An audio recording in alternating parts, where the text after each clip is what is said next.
Tämä on ensimmäinen meänkielinen romaani Lyykeri, joka tuli vuonna 1985. Ja se on myös tullut ruottiksi ja nyt syksyllä tulee uusi käännös siitä ruottiksi. Ja tässä kerrotaan porosta, jonka nimi on Pekka. Mutta Pekasta mulla on toinen muistikuva, joka on paljon dramaattisempi ja oikein jännä tässä minun oma elämän kerrassa. Jopparikuninkaan poika, joka muuten on tullut uutena painoksena ja titteli on Jopparin poika. Asia oli se, että Iiva otti minun serkun Knyytin ja minut poronrekkeen ja laskimme sitten porolla Pekalla tätä polkua pitkin ja Iiva ajoi väylälle tästä törmästä alle. Ja väylällä yhtäkkiä niin Iiva huusi, että ne rievatut ampuva.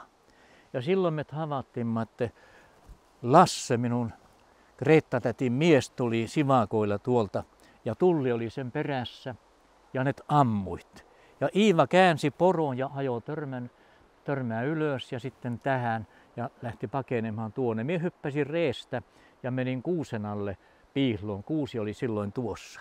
Ja minä näin tästä, kun Lasse tuli sivakoilla, katosi tuonne ja Tulli tuli perässä ja ampui sen perään.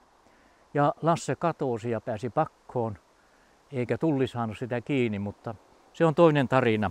Ja sitten saattaa lukea enämpi tässä minun teoksessa Joppari kuninkaan poika.